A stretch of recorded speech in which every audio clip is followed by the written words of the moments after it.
Last class we were looking at semantics for information flow. So coming up with taking the basic definition of non-interference, looking at variations of it as we thought about how to make the attacker model more realistic, how to make our computational model closer to the systems that we actually care about.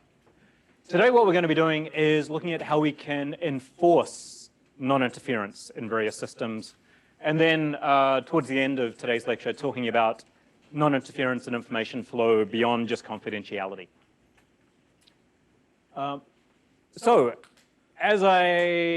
We've been trying to cleanly separate out what it is we're trying to enforce to achieve our definition of security from the mechanism that we're going to be using to actually enforce it.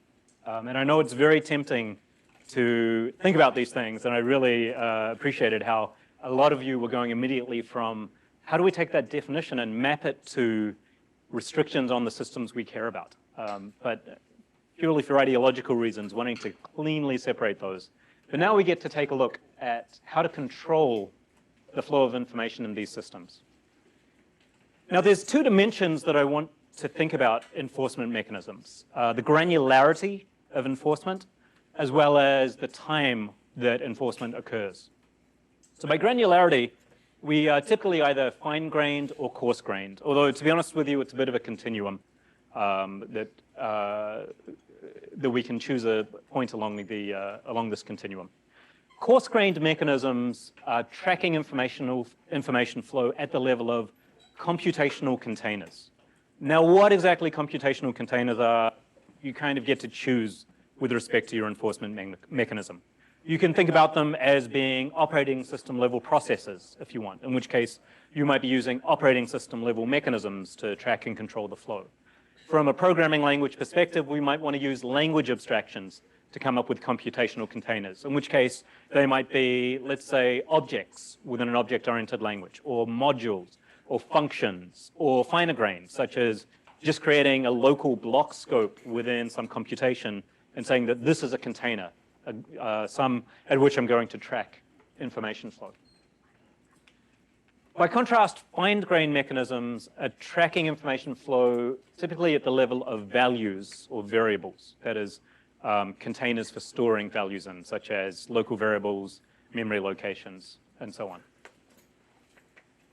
In terms of when enforcement can occur, these are typically either static or dynamic. Static, that is, we're enforcing security before we deploy and execute our system.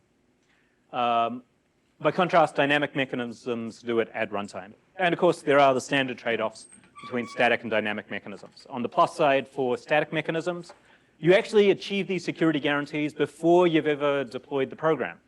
That's great. It means that if you're deploying something, you have reason to believe that it's secure up to our guarantees, limits of the model, and so on. By contrast, dynamic mechanisms can often be more precise, although this is something you have to be very careful about, and I'll dig into that a little more.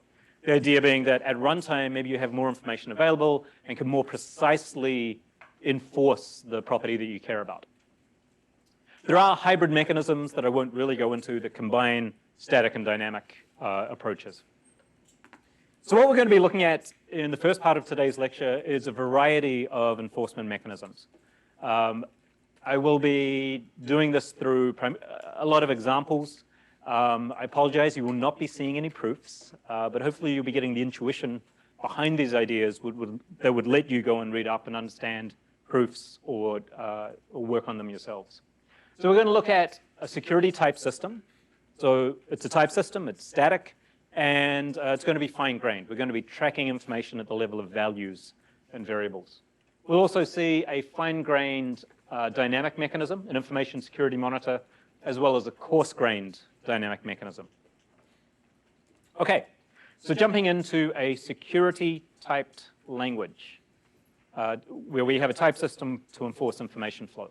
We're going to initially see this using the IMP programming language, and we're going to be using two type judgments, one for expressions, both arithmetic and Boolean, and one for commands. So if we take a look at this judgment on the left first for expressions.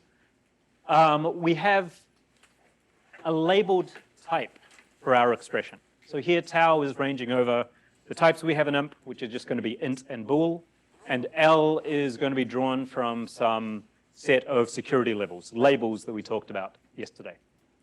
Intuitively, if I have a value of type, let's say int L, L there is an upper bound on the information that influences the value. So what that means is if we have a 2-point lattice, low and high, and L is low, an int low, a low integer, is influenced only by public information. By contrast, a high integer might be influenced by secret and public information, low and high information. On the left of the turnstile, we have just a standard context, which is mapping our program variables to labeled types. Okay, any questions about this expression judgment before we dig into the inference rules? Yeah.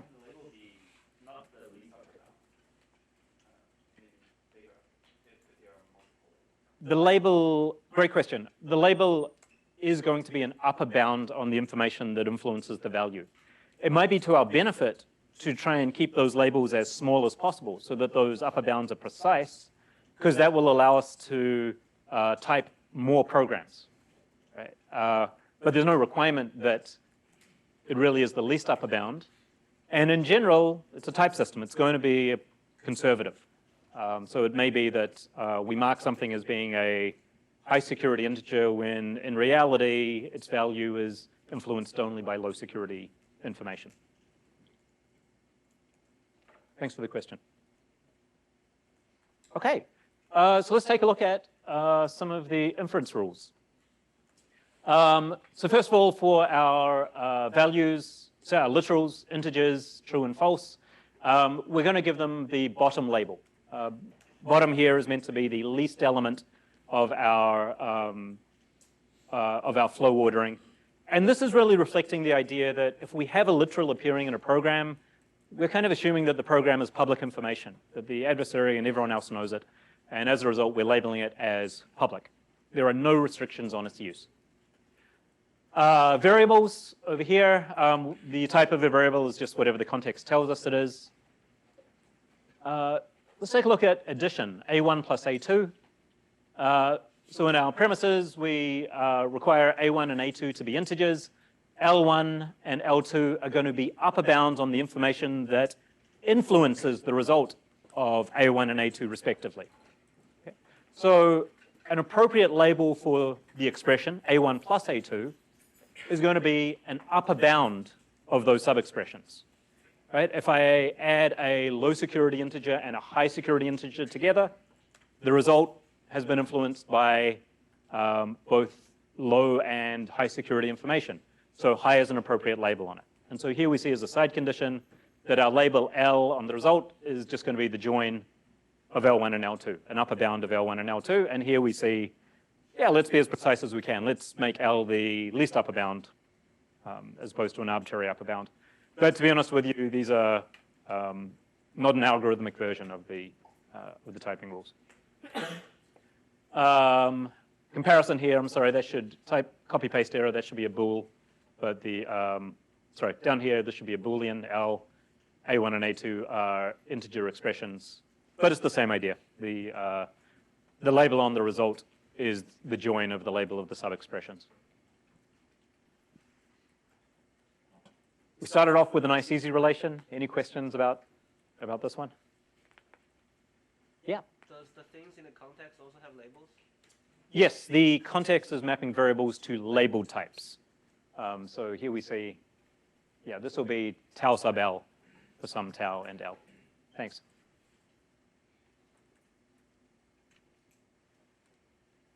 Okay, let's take a look at the judgment for commands. C is a command. Gamma is, again, our context mapping program variables to labeled types. But we actually have something additional here in the context to the left of the turnstile. PC here is called the program counter level, program counter label. It is a label. It is drawn from the set capital lambda. And I want you to think about this PC level in two ways. First of all, we're going to use it as a lower bound on the side effects of C. That is for us to have gamma PC and C in this judgment, PC is going to be a lower bound of any effects that C might have, where in this language an effect is going to be writing to a variable. We're also going to use PC as an upper bound on the information that might have affected whether or not C is executed. So that is, C might be a command that's nested inside some if statements, some while statements. PC is going to be summarizing the information that might have caused this command C to be executed. Yeah, question? This is like hypothetical, but if, let's say you added support for currency, would you have to replace this with some sort of like happened before relation? Yeah, great question about how to extend the type system to deal with more language features. I'm going to put that on hold until we kind of develop a good intuition for how we deal with it in the simple case. And as I go through the typing rules and how the typing rules enforce or track and control information flow, then we'll be in a better position to talk about how we can extend those notions to more complicated language features. Okay. Okay, so let's take a look at some inference rules. So first of all, we have skip. Nice and straightforward. Skip is always well typed, regardless of the PC. It has no side effects. There's nothing to check here. Assignment is interesting. So X is assigned E. First of all, let's say tau of L sub X is the type of X. Well, what we want is that our expression E is of the appropriate base type tau, so let's say integer. And LE is going to be the label of the typing of E. So that is, LE is an upper bound of the information that might be revealed by knowing the result of E. So here this other premise is requiring two things. It's requiring that LE is less than LX. That is, the information that might be revealed by knowing the result of E. We're going to be putting that into the variable X. And so we want to make sure that the type of X is appropriate for that. So that is, L sub X has to be an upper bound of LE. And also, remember I said that we wanted PC to be a lower bound on side effects of the command. So this assignment command is writing into the program variable X. That's, for our purposes, a side effect at level L sub X. So we want to make sure that PC is less than L sub X. Okay. So here we're, in this typing rule, we're ensuring our intuition about the role that PC is playing, as well as tracking that the information flow from E into X is appropriate. Any questions for this assignment rule?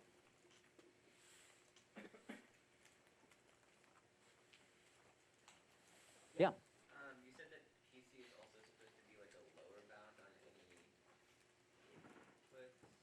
It's going to be PC is going to be a lower bound on side effects and an upper bound on the decision to execute the command. And we'll see that in a couple of inference rules. Yeah. Yes? Does that mean we could assign to a high security variable during a low security program state, kind of? Absolutely. We could assign in, as you said, we could assign into a high security variable from a low PC. That's okay.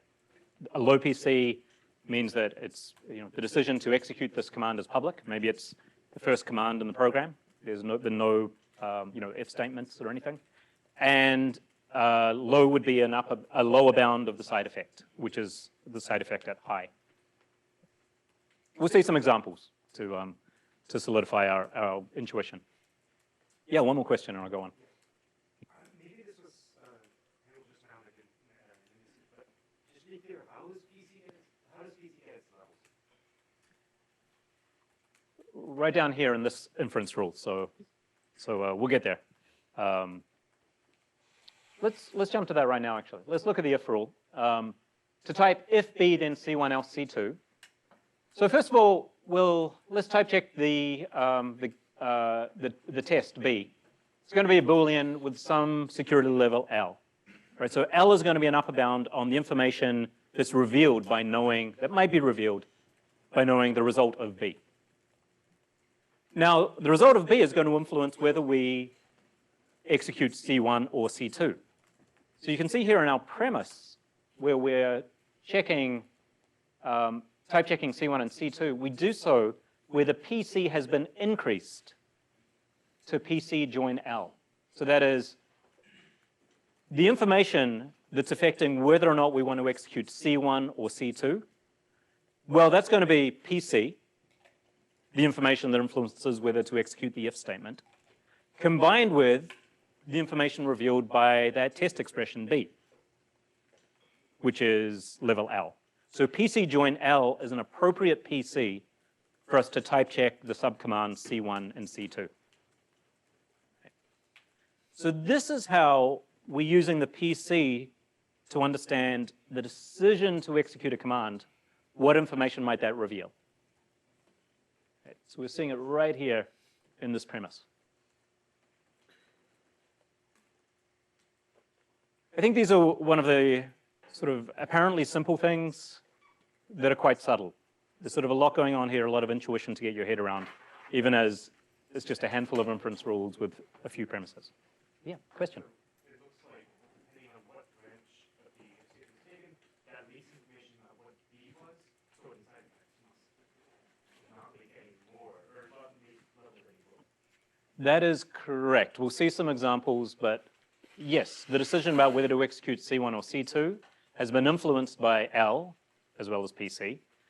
And we're also going to ensure that any side effects of C1 and C2 are bounded below by PC join L. So the kind of thing that this would rule out is if the test was for secret information, if secret greater than 0, then your subcommands can't do things like modify low security variables. We'll see some examples. We have our sequence rule, C1, C2. Note that we're using the same program counter level to check both C1 and C2. We have our while loop, while B do C, kind of similar to the if statement. We type check B, L is an upper bound on the information for B, and we check the subcommand C in using the program counter level PC join L. So that is the decision to execute C depends on the loop guard. Now what's interesting here is that if you look at this while rule and the sequence rule, you'll see that if we had a while command followed by another statement, we're checking that following statement using the same PC as while. That is, this type system is enforcing a termination insensitive non-interference guarantee. We are not tracking the fact that the termination of the while loop depends on information at level L. So this leads to a simpler type system, right? We're not needing to track the post-command PC, the information we learn by knowing the command terminates, but we're enforcing maybe a less satisfying or less realistic security guarantee, termination insensitive non-interference. Any questions about these rules? We are going to see some example programs, see some derivations, which hopefully will help, but happy to take questions now. We could do the same analysis with some painted analysis. Are there fundamental differences between a type system for this or painted analysis? Are there differences between a type system, an information flow tracking type system like this, and a taint analysis system? Yes, typically when we refer to taint analysis, we're talking about what are known as explicit flows. So flows that are occurring essentially only by these assignments. That is, I have some value and I'm assigning it in some variable. I figure out whether the result of this expression is tainted or untainted and taint the variable appropriately. Typically with a taint analysis, we're not tracking implicit flow. So that is, we're typically not tracking whether or not the decision to execute this assignment is tainted or not. So kind of what would be typically missing in a taint analysis is the requirement that is one, the tracking of the program counter level, and the requirement that the taint of the program counter level is less than the taint of the variable. Now, what exactly is referred to as taint analysis varies. There are some taint analyses that do track these, what are often called implicit information flows through the control flow decision of the program, in which case they're pretty similar to information flow. Sometimes taint analysis is used to refer to a dynamic analysis, which we'll talk about soon. Did you have anything in particular in mind when you referred to taint analysis?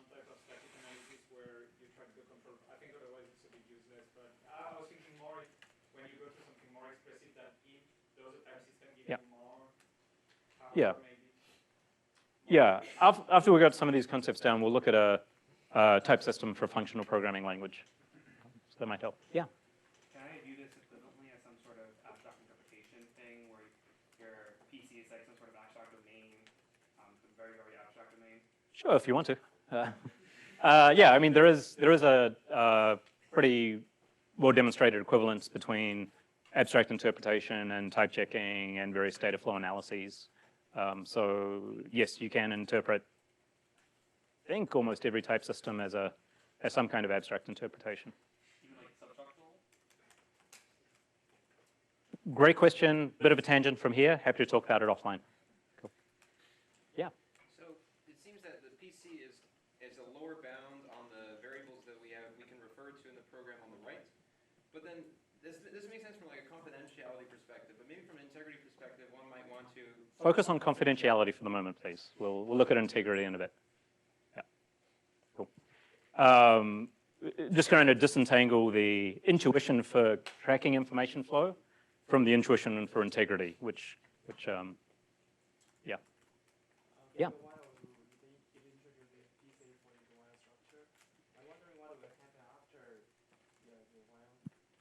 So as I was saying, after the while loop, if you look at the sequence command, the typing rule for sequence, after a while loop, if C1 is a while loop, the PC is the same as the PC before the while loop. We essentially are ignoring the information flow that might occur by knowing that the while loop terminated.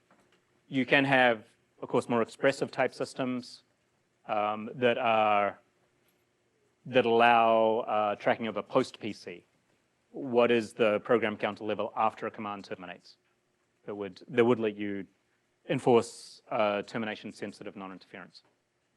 Yeah. So in the while rule, why does the level of C not affect the level of B? Because the number of times that B is executed can depend on it. In imp, B is pure. B has no side effects. So it kind of doesn't matter how often you evaluate B. What we're really restricting here are side effects in our imperative program. We're ensuring that our side effects are appropriately controlled. Cool. Thanks. Yeah, question at the back. Kind of, I guess, extending off that question, is this also progress insensitive non-interference? We don't actually, the question was, is this progress insensitive? We don't actually have interaction here. So it really isn't, yeah. We'll see interaction when I look at another type system. Yeah. Yes, there was another question. If we wanted to naively make it termination sensitive, could we just bring the join L into the conclusion of the while rule, or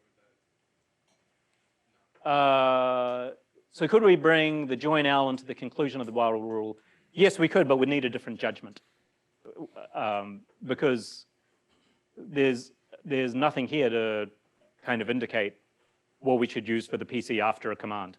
We could come up with a judgment and appropriate inference rules for that to allow us to track that information channel, but this type system does not. Something on the left of the entailment wouldn't be appropriate? Like gamma, PC, join L? No, these inference rules are kind of designed where gamma and PC are some of the inputs flowing into the judgment, and we're just checking whether or not the command is okay.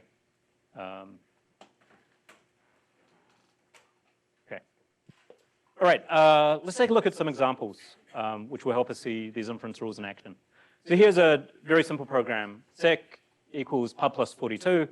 The idea here is that the context will map sec to some sort of high security, secret, security level, pub to public. This is the relevant inference rule for assignment. We can construct an appropriate proof tree for this program. So here we're starting off with a PC of L, which is the bottom of our 2-point lattice. This is corresponding to the idea that the decision to initially execute the program is public information. Type checking the expression E, it's an int L. And here we see that the PC is L, the level of pub plus 42 is L, and the join of that is less than or equal to H. So this program is well typed, and intuitively it is non-interfering, right? There's no bad information flow going on here. Here's another program, pub equals sec plus 42. Secure, insecure. Wow, people are awake after lunch. That's awesome. It is in fact insecure, and if we try to build a proof tree for it, what ends up happening is essentially the level of sec plus 42 is H, and H is not less than L. So that premise fails, the one that I've written in red. Great. Let's see a conditional. If sec is less than 0, then sec equals negative sec. So essentially implementing absolute value for secret. Here's the relevant typing rule for an if command, and we can successfully build a proof tree for it. What's interesting here is that the expression sec less than 0 has level H on it. So when we type check the C1, the PC has been raised from L to H. H has to be a lower bound for the side effect. The side effect here is assigning into sec. So the side effect is happening at level H. PC is a lower bound for it. So it all type checks, and intuitively this program is secure. By contrast, if we had an if statement that had a testing a secure value, a secure expression, but assigning to a public variable, this program is not well typed. If we tried to do the typing rule, what we'd end up with is when we're trying to type pub is assigned 42 down here, the expression 42 is public information, low security information, but the PC is high, and high is not less than L. H is not less than L. That is, the PC that we're using to type check that assignment is not a lower bound of the side effect. So we'd end up rejecting this program. Any questions about these examples here? Yeah. How are we picking the security level of variables? Are we saying it's like some property, like are we doing like some sort of static analysis to figure out what it is assigned to it? That's a great question. How are we choosing the security levels of variables? I think one answer is just let's assume it's given to us, but maybe a better answer would be we're using the imp program here as a model for a real system. And I've kind of said that we are assuming that we have our inputs and outputs are essentially encoded in the memory, in the store. So what that means is we'll want to mark some of these variables as being high or low security based on how we're trying to model the system, right? So if I'm saying that this variable is an input of information that should be treated as secret, then I should make sure that our context is mapping that variable to H or whatever level is appropriate for it. And same with the outputs. Variables we're using for outputs should also be mapped appropriately. For other variables, variables that kind of aren't being used to model inputs and outputs of the system, I kind of don't care what security level they have. And if we can assign them levels that will allow the program to type check, that seems pretty good. But to be honest with you, that idea of we're choosing the context to model the inputs and outputs that we care about is a bit beyond this formalism that we have up on this slide. So I'm kind of happy to say somebody gives it to us, and we don't get to choose it. But this is really comes down to the gap between our model in the system. And if we had a more accurate model, let's say with explicit input and output channels, then it would be clearer that we don't, types for variables, any types for variables that will allow things to type check are okay. And the important thing to do is put appropriate levels on channels that reflect the system we care about. Does that help? Yeah. What if the original value of pug is already 42, so that effectively does not change anything? What if the value of pub is already 42, and so the assignment is essentially a no-op dynamically? This is one of these settings where a type system is conservative. And one of the nice things about a type system is that we are essentially analyzing the program locally. We get to check expressions, programs, essentially without respect to the broader program, except for the inputs through Gamma and PC. So this is one of those cases where, yeah, there are going to be programs that are in fact secure, but are not well typed. And you gave an example of one. Yeah. Okay. As I've been alluding to, this type system soundly enforces non-interference, or rather termination instead of non-interference. For the proof, I said there were no proofs in this lecture, so really I'm just going to be describing at a very high level the proof techniques that we have. This is a relational property, right, where the definition of non-interference, and thus the soundness of the type system, is based on relating two executions of a program. Two executions of C where they have different but related initial stores. And so there's actually a lot of techniques for proving these sort of relational properties. One, we could just do a pretty direct proof based on induction, say, of this execution on the large step operational semantics of C in sigma 1. But there's a variety of other techniques that we could use that are also used to prove other properties. So logical relations, that understand you learned a lot about last week, could be used. There's a squared language approach, which, to be honest, is one that I have quite often used in the past due to Poitier and Simonet, where essentially what you do is you create a new language where a single execution in this new language represents two executions in your original language. And what that does is it allows you to reduce proving a relational property of the original program into proving a single trace property of your new program.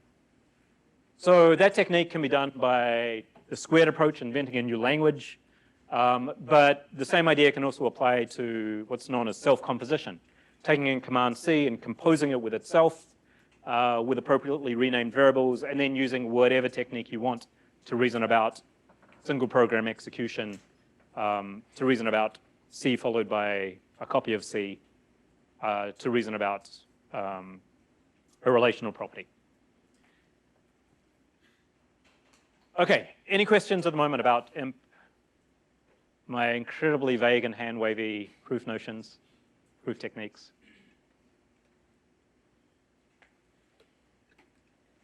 We saw logical relations in the context of proving semantic properties more rather than syntactic properties.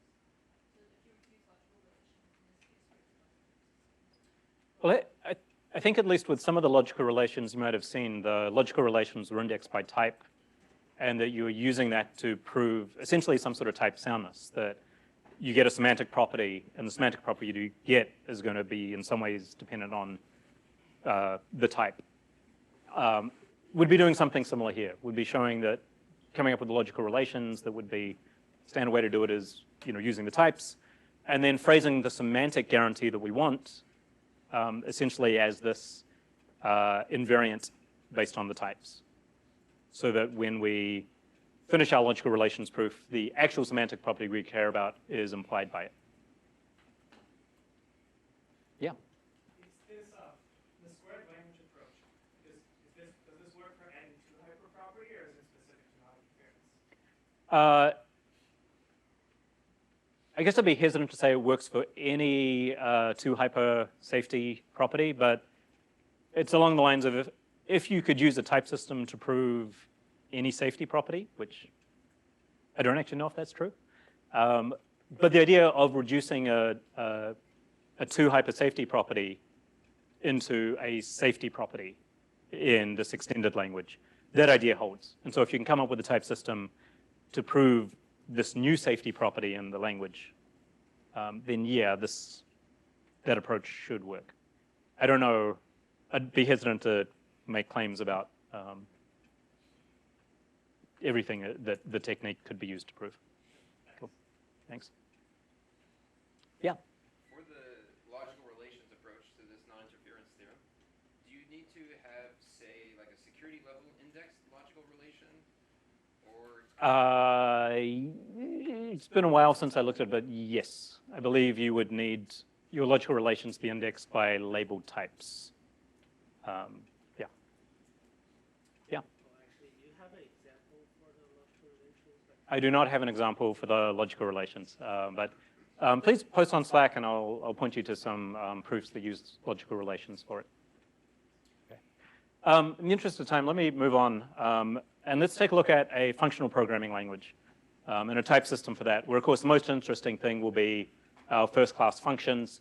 Although to keep things a little interesting, we'll also have input and output here. So in this setting, we again have labeled types. The label is again an upper bound on information that influences values of the base type sigma, and our base type sigma is unit, int, or functions. Now, our functions are from tau1 to tau2, but we're going to have a latent effect on them. So this is going to be a program counter label. You should think about this latent effect on the function type as being a lower bound of the side effects of executing the function body. And we're also going to, essentially, in order to maintain our compositionality, essentially use that PC label to type check the function body. And as a result, in our lambda terms, in addition to having a type annotation for the program variable, we're also going to have an annotation for the PC to use for the function body. Okay, and that label L is going to be the latent effect PC label. Yeah? What was the parenthetical again in E? Which parenthetical, sorry? The third. Oh, this is just a unit value. Oh, unit. Okay. Yeah. Thank you. Thanks. Okay. So let's take a look at our judgment. So similar to judgments we've seen previously for imp, same intuition. Typing rules. In this type system, we'll do something a little different. We're going to fold the PC into the value. So that is, the value for a variable x is going to be whatever gamma x is joined with PC. And just to define that, if I take a label type and join it with a label, this is just convenient shorthand notationally to fold in that label into the label of the label type. So what this is saying is when you use a variable x, we're going to be folding in the PC level into that. Literals, so integers and unit, straightforward, where we're using PC as the label for it. So again, folding in PC into the level of the value. Yeah? Why didn't we need to fold it in earlier? Essentially because of the restricted way that expressions and values were used. They were only really interesting in assignments and in the tests of ifs and whiles. Here, because we're passing values around a little more freely and values are computation, this turns out to be an easier type system. You definitely can come up with type invariants where you're not folding in the PC as frequently. Okay, lambda terms. Okay, so here we see lambda x tau L E. So the function body E, we're type checking in the premise. We're using this annotation L as the PC level to type check the body. And of course, we're extending the context with X mapping to the argument type tau. The type of the whole thing is tau arrow tau prime, where tau prime is the type of the function body. The PC latent effect is the annotation. This is a value, and the label on this value is PC. So again, this idea of folding in the program counter level into our literal values. Okay, so this PC annotation here is analogous to PC in these rules. Yes? So the only relation between the level of the lambda argument in the mod and the arrow type is going to be if we actually use the variable in the body somewhere. Because right now they seem unrelated. It doesn't seem that What seem unrelated? the label on the type of X and the label on the arrow type. They don't seem related at all, right? Correct. There's no restriction necessarily between L here, the latent effect, and the label on the type of X. So what this means is that you could have a function that has a public effect, you know, so it's the lower bound on the effect, and it takes a public or a secret argument. You could have a latent effect of secret, that is secret is the lower bound on the effect, and you could take an argument of public or secret. So either of those would work out. Okay, let's see the typing rule for application so we can see where the function type is used. E1 applied to E2. E1 is going to have some function type. PC1 is going to be the latent effect of the function. L1 is an upper bound on the information that influences which function it is that we're going to execute. Right, so somehow or other we have a value of that type that's going to be around at runtime, but which value it is might reveal information. L1 is an upper bound on that information. E2, the argument has to be of type tau, appropriate for the function. And here what we're checking is that L1 join PC is less than PC1. So what that means is PC1, recall, was the PC that we used to type check the function body. Or, yeah. So what this is saying is that the information leading to the decision to execute this particular function is allowed to flow to the PC that we used for the function body. Okay, so this is essentially where we're maintaining the invariant of the PC label, right? That it's going to be a lower bound on side effects and an upper bound on the decision to execute that expression.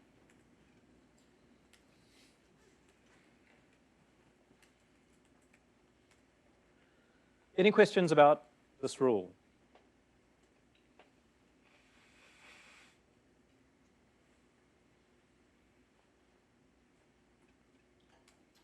Yeah. I just want to confirm if we are now dealing with interactive systems, interactive programs now? We are dealing with an interactive system. Yep, my next rule is for input. We are enforcing a progress insensitive guarantee, although the type system is simple enough that everything terminates in this, for this particular language. Okay, so here we have a rule for input. Input is a side effect at level L. We're inputting from the L channel. So as a result, we're requiring that PC is a lower bound of the side effect. Okay. And the result of this is going to be an integer, and the level is going to be L join PC, which of course simplifies to L since we know PC is less than L. Okay, we do need a subsumption rule in here to make things work out. So this is a standard subsumption rule relying on some subtyping relation over labeled types. Here is the typing relation labeled types. Let me make a little more space on the slide to be able to add in some of the additional rules. I see I actually forgot to include the latent effects on these types. I'll fix that in the notes before I post them so you can see the relationship on the two latent effects, which way the ordering has to go. Because it's a lower bound, it's covariant. And there are, of course, other rules for output, other subtyping rules, and so on. Any last questions about this functional type system? Yeah. Yeah. So it seems that the label on the right hand of an arrow is somehow always constrained to be at least the label of the latent effect in the arrow. Roughly, because if you ever use Yes. a variable, then you're captured by PC, which is the latent effect of the arrow. So Yes, you are right that there's the label of tau prime here is going to be at least as high as the label of the latent effect, PC1. What that means is that there are some things in here, like I don't actually need to explicitly fold in PC, for example, because we already know that PC is less than PC1, which is less than the label of tau prime. But for clarity, it's nice to have it up there. Yeah. Yes?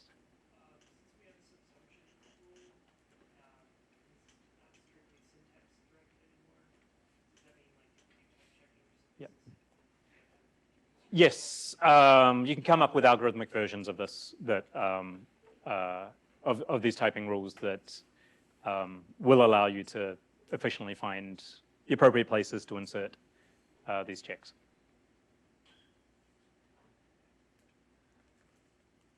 Great. The goal of this was really to give you an intuition for how these typing rules are tracking information flow.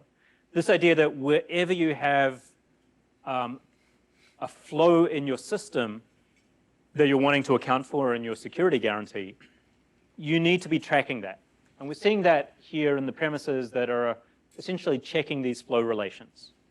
And one of the interesting things here is that this idea that we need to check L1 is less than PC1 is really capturing the idea that E1 might be a pretty complicated computation, right? Or the result of E1 might reveal information.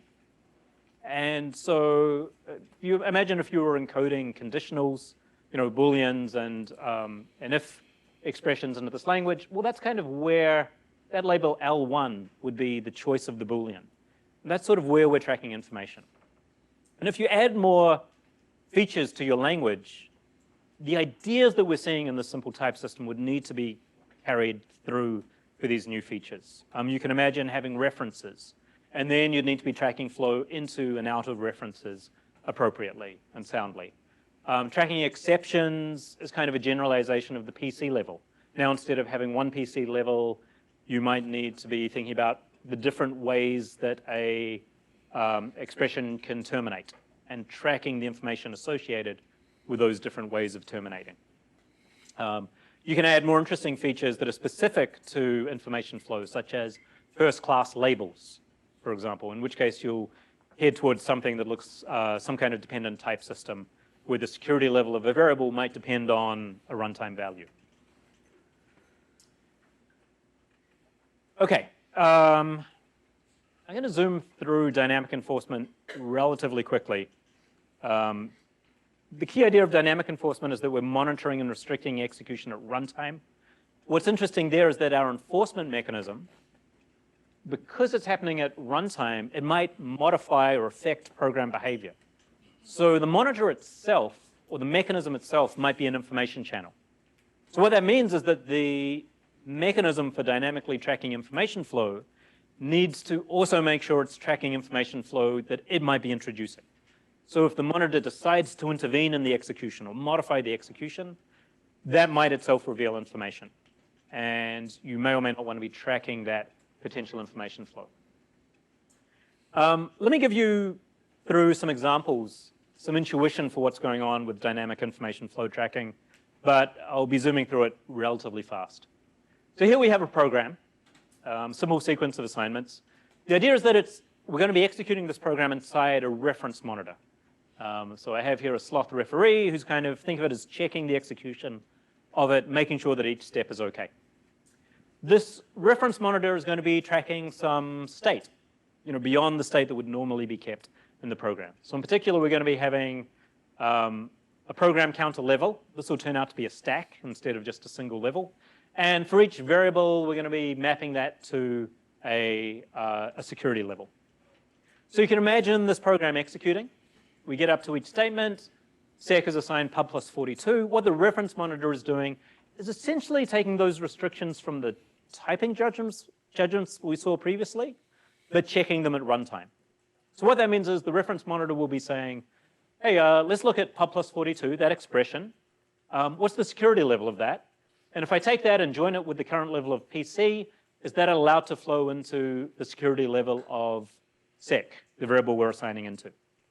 Now, for this particular check, yes, it does. PC is L, pub plus 42 is low security, and they both flow into H, the security level of sec. So that operation is permitted. The reference monitor allows execution to continue. Same with this following assignment. We check to make sure that the assignment is okay. It is. So we proceed. Now we have an assignment. Pub is assigned sec. We check it. And it turns out that the security level of sec is H, PC is L join H is not less than the security level of pub. So our referee throws down a flag, stops execution, and the program does not continue. Great. Let's see what happens if we have a more interesting program. So here's a program that has a conditional in it.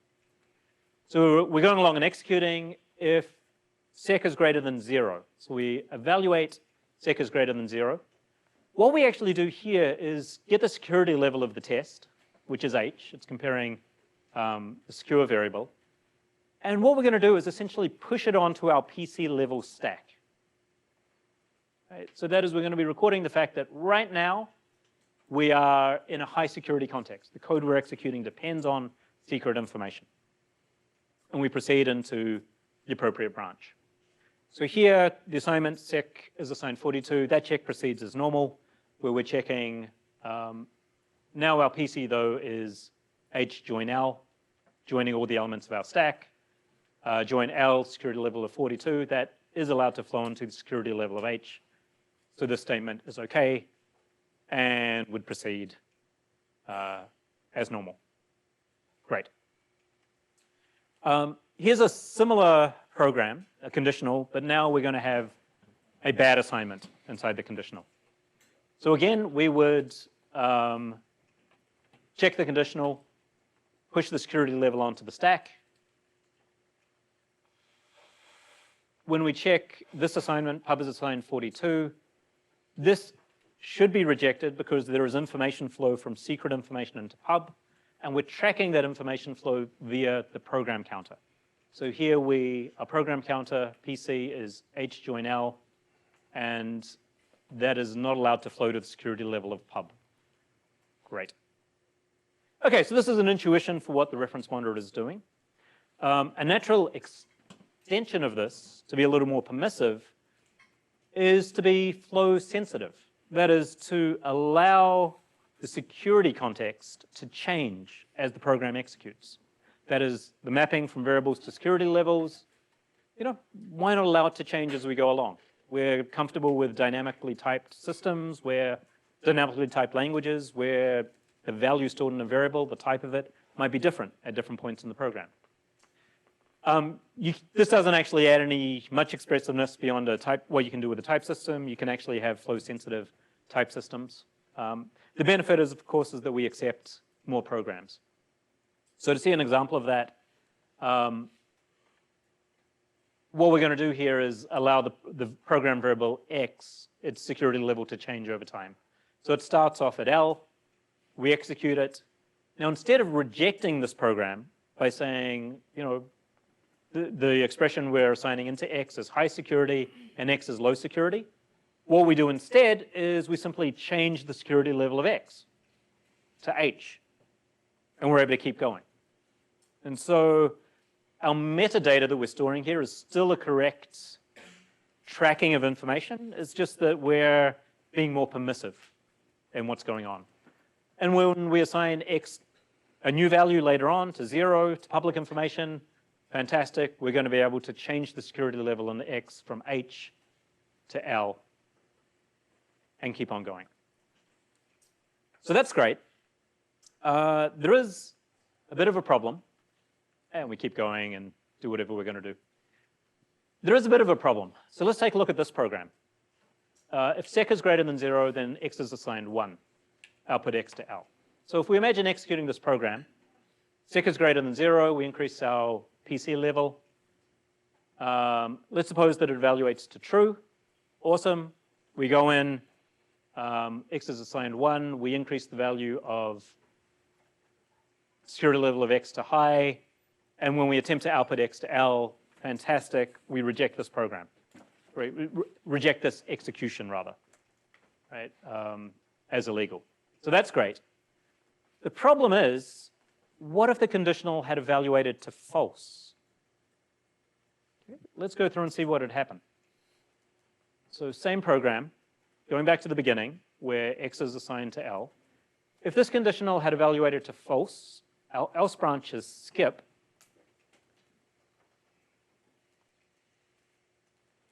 So we increase the PC, we go to skip, and that's it. We finish the conditional, we go to the command following, and we output x to L, to the low security output. Now the problem is that this is permitted, but we actually just leaked information. That is, on some executions of this program, if the observer sees a value output on x, they actually learn some information. This is what's known as a half-bit leak. The idea that with this dynamic flow-sensitive information flow tracking, there are some executions where we might reveal information. And in fact, we can take two of these half-bit leaks and compose them together to reliably leak a bit. So this program is in fact doing that. I'll let you go through and figure it out, but essentially we're doing a half-bit leak from sec greater than 0 into x, and then from x into y, and outputting y to L. At this point in the program, y is always equal to indicating whether or not sec is positive, and the program is, all program executions are permitted, right? So what this means is that our enforcement mechanism isn't great, right? We're not actually achieving our desired security property. There is a fix for this, known as no sensitive upgrade. No sensitive upgrade, developed by Austin and Flanagan. The basic idea is don't raise the security level of variables when the program counter is high. So that is, you get some of the benefits of flow sensitivity, but only when you're increasing the level of a variable because of an explicit assignment and not due to the implicit information flow channel via the PC, the decision to execute the command. You can be a little more permissive, but that's the basic idea. Yeah, question? Did we not already have that same half-bit leak in the flow insensitive version if we took the skip frame? We do not have the half-bit leak in our flow insensitive version. You can try it out, but essentially what's going on is because the level of a variable doesn't change, the level of the variable itself doesn't reveal information about the execution. And at the end of this statement, regardless of which branch you took, it's going to be, if execution gets to that point, it's going to be an accurate upper bound of the information that affects the value. Okay. Just quickly, dynamic versus static precision. Flow insensitive dynamic tracking can be more precise than a flow insensitive type system. That's essentially because that flow insensitive dynamic tracking is accepting or rejecting executions as opposed to the program as a whole. But interestingly, flow sensitive dynamic tracking and flow sensitive type systems are incomparable, at least for termination insensitive non-interference. And here's a nice diagram from Russo and Sabelfeld that are describing it, as well as considering hybrid systems. I won't go further into it. Okay, so we've seen a fine-grained static type system, a fine-grained information flow monitor. There's a bunch of other fine-grained approaches that you could use: data flow analyses, abstract interpretation, program dependence graphs, symbolic execution, relational program logics, and indeed easy crypts can be used to reason about non-interference like guarantees because it allows relational reasoning. Program rewriting is a little different. It's enforcing non-interference in a program by modifying the program to one that definitely does satisfy non-interference, as opposed to rejecting insecure programs. I have a very brief example to talk about coarse-grained information flow that I'm going to skip so that I can use the last 20 minutes to talk about moving beyond confidentiality. If you have any questions about coarse-grained, feel free to post on Slack, and I'm more than happy to discuss. Okay, so we've been mainly thinking about information flow for confidentiality, and I think that's a really great way to boot up intuition, the idea of what might be revealed by knowing the value of an expression or a variable. We can also think about information flow for integrity. Now, what's interesting is that with confidentiality, we wanted to control the flow of secret information. So that is, when we had secret information coming into a system, the main thing we wanted to do was to make sure that it didn't flow to the public output. What's interesting is that for integrity, we want to restrict the flow of untrusted data. That is, we have a system that's taking both trusted and untrusted data. We don't care where trusted data goes to. Trusted data is really usable. But untrusted data is the thing we want to be careful about. Untrusted data might corrupt things. So interestingly, we have a very similar diagram, except that instead of secret and public, we have trusted and untrusted, where we're concerned about restricting the flow of untrusted inputs to trusted outputs. I kind of swapped the angel and the demon here to indicate that, the good guy, if you will, is consuming the trusted output as opposed to the secret output. Okay, so confidentiality and integrity are kind of dual to each other. But what's interesting about non-interference is that the semantic condition is exactly the same. All that really changed here is the direction of trust in our security lattice, in our ordering of security levels. So all of the duality went into the fact that what we regard as what the good guys can access, confidential data, versus public data, that ordering swapped. So now that we're concerned with restricting the flow of untrusted information. There are, however, some differences between confidentiality and integrity. So one of those is with respect to code. There's a lot of mechanisms to think about the integrity of code. We have code signing, we have checking of mobile code that might be type checking or bytecode verification. We have techniques to take untrusted code and be able to execute it in a way that's isolated from the rest of the system, sandboxing it in various ways. We don't really have that for confidentiality. We typically assume that code is public information. We typically try and avoid security through obscurity. And in fact, there are impossibility results about the confidentiality of code. That if you're giving an adversary black box access to a computation, they are going to be able to learn something about the computation that it's doing. There are also other differences. When we think about, let's say, side channels, right? Termination, timing, power consumptions. We were concerned about this with respect to confidentiality. There have been real attacks through termination channels, timing channels, that leak sensitive information, such as encryption keys. But when we think about integrity, do I really care if an attacker can cause slight variations in the power consumption of my machine? Maybe not so much. Now, there are some side channels that, if they are affected by untrusted information, they kind of turn into availability channels, right? So previously, we were concerned about termination for the information it could reveal. But imagine that an attacker could submit an input that causes a program to diverge or to take a really long time, right? So this might become a denial of service attack. So I think there are interesting and unexplored sort of commonalities and differences with respect to confidentiality and integrity when we look at information flow in systems. We talked about reclassification of confidential information, and that was known as declassification when we make it more permissive. The dual of declassification for integrity is called endorsement, and that's about making information more trusted. Really, both of them are about taking information that's higher in the lattice and moving it downwards from confidential to public or from untrusted to trusted. And just like we had various dimensions of declassification, we can have dimensions of endorsement. We can think about what information is being endorsed, who is endorsing it, or who might be impacted by the endorsement. Where in the system does the endorsement happen? Under what conditions does endorsement happen?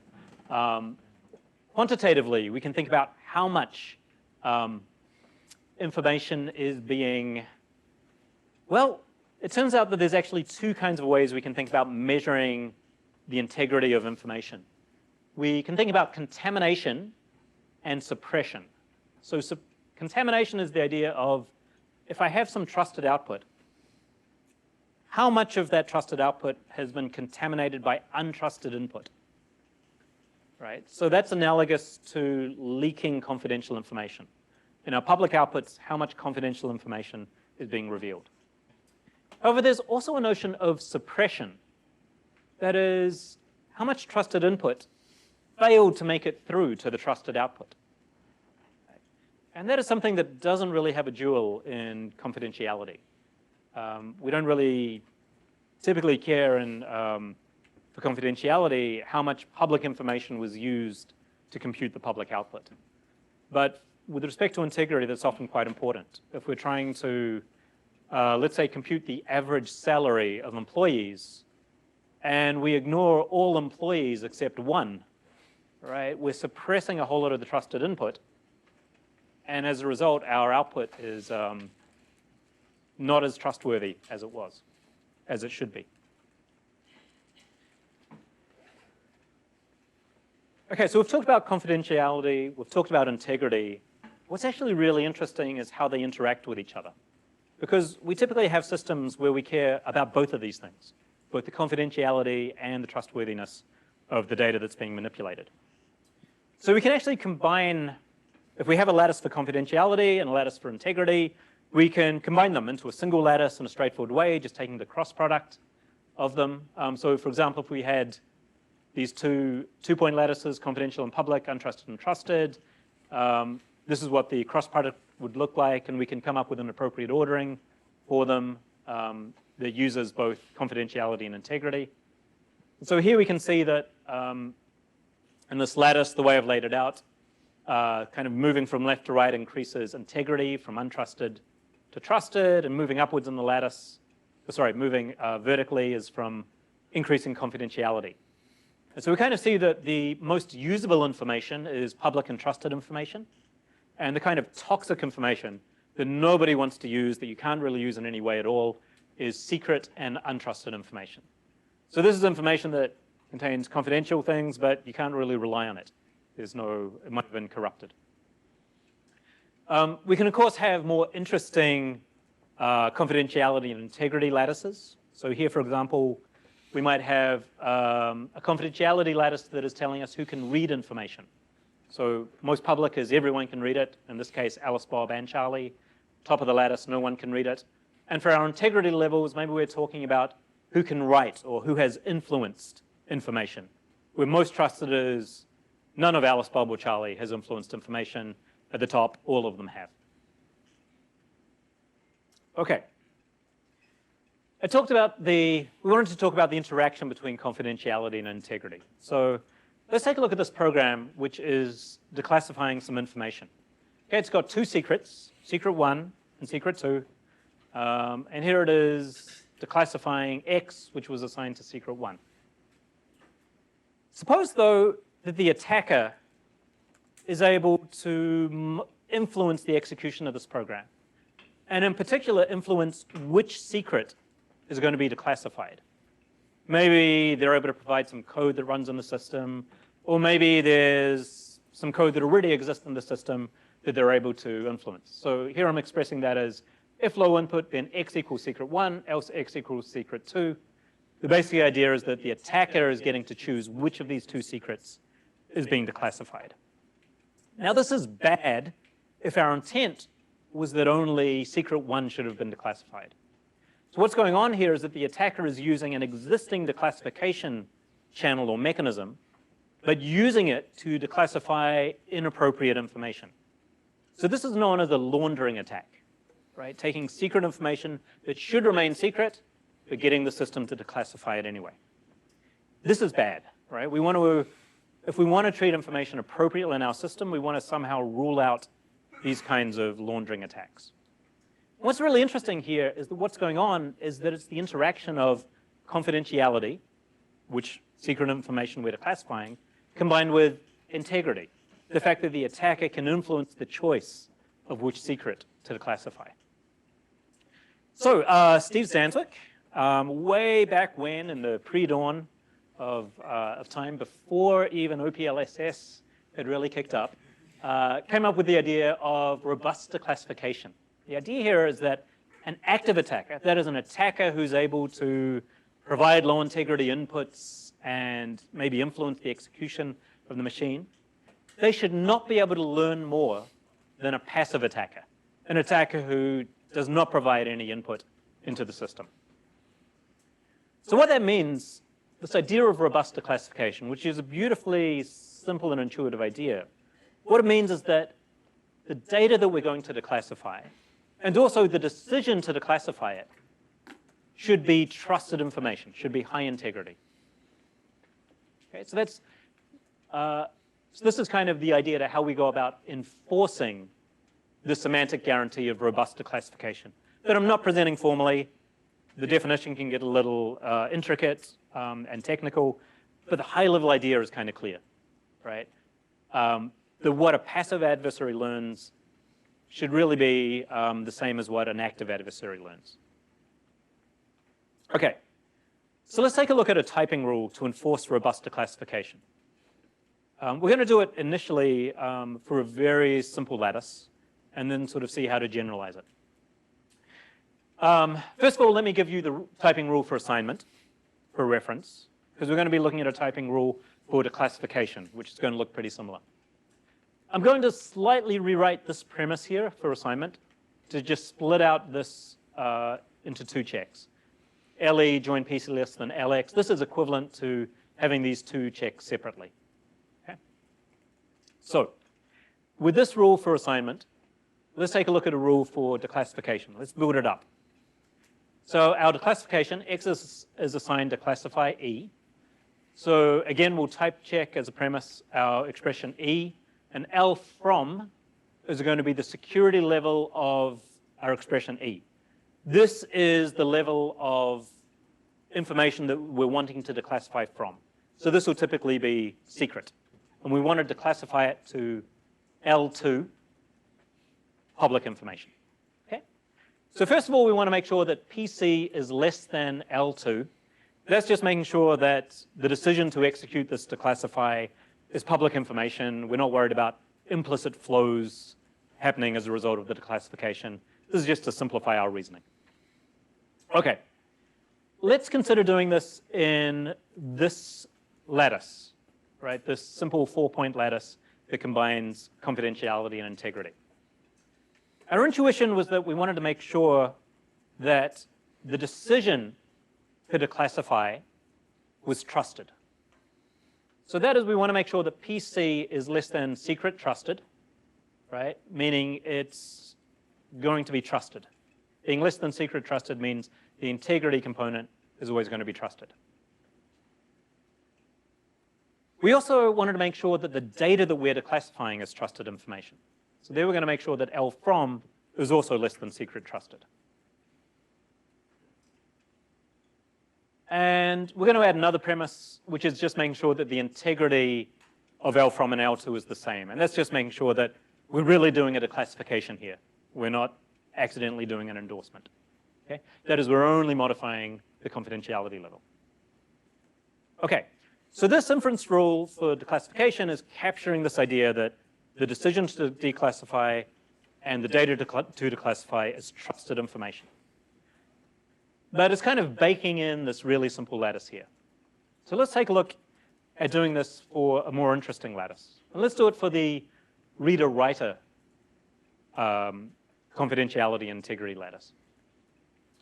So the intuition for a typing rule for this is that if we have a principal P, Alice, Bob, or Chuck, if the declassification lets P read the data, that is, they couldn't read it before the declassification, but they can read it afterwards, then P should not have influenced the data to declassify or the decision to do it.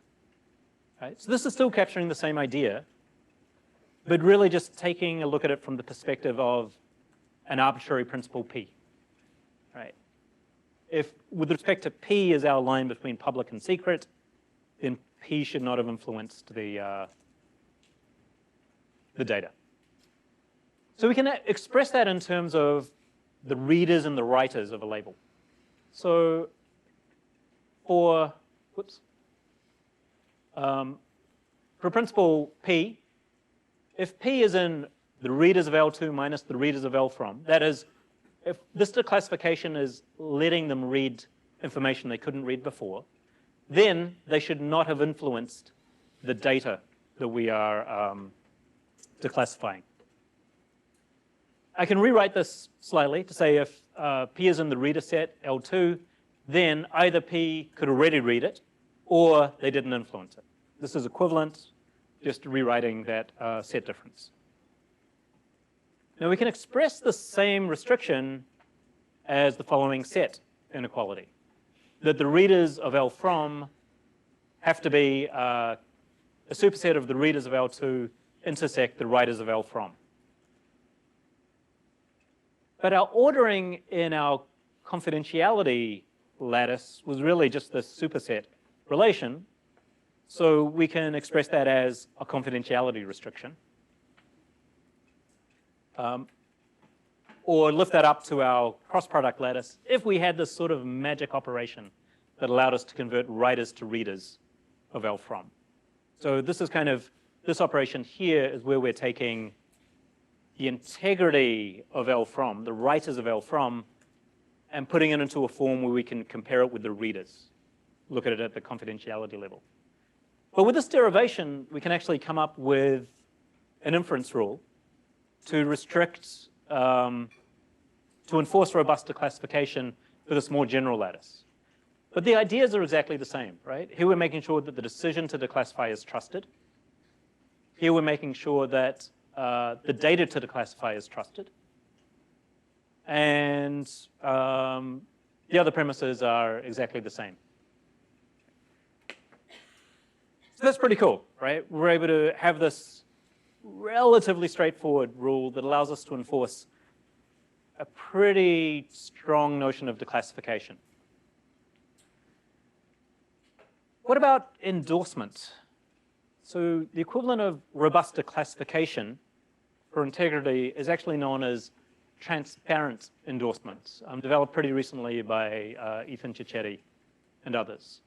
And intuitively, what transparent endorsement says is that the data that you're going to endorse and the decision to endorse it should be public information.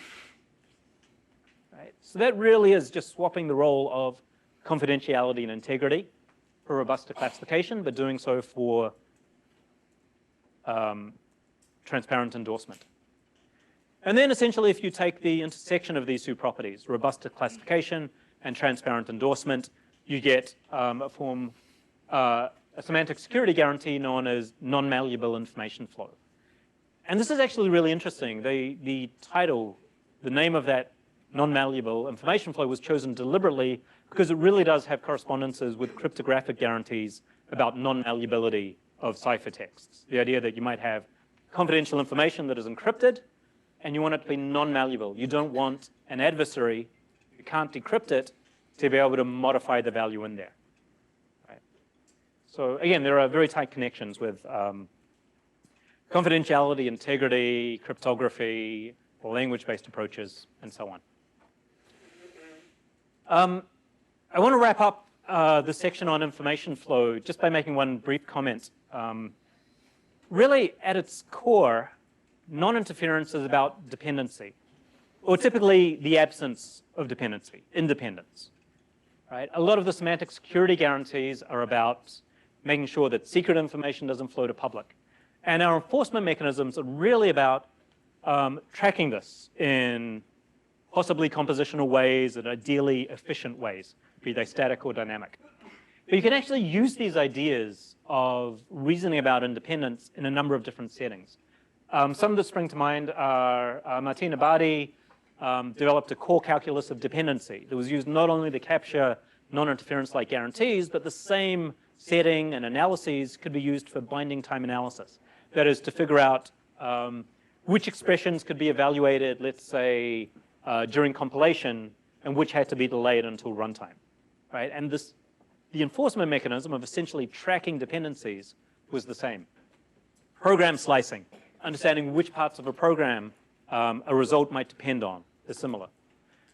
There's also been some cool work. Adrian Sampson and others at University of Washington took a look at approximate computing. What if you had a chip and you wanted to reduce power consumption so that errors become more likely for some computations, but you're saving power, right? So that is, you might now have lower power, possibly erroneous, that is untrustworthy computation, and other computation that you want to be trusted, and so it has to be higher power consumption. And the techniques, and also the semantic guarantee that you want, is actually very similar to non-interference and techniques for enforcing non-interference. So even for those of you who are not interested in information flow per se, I think some of these ideas that were brought up semantically and enforcement-wise may end up being applicable in various settings that you look at. Okay, thanks very much for your time. Tomorrow we'll be switching gears and looking at enforcing language abstractions. Thanks, everyone.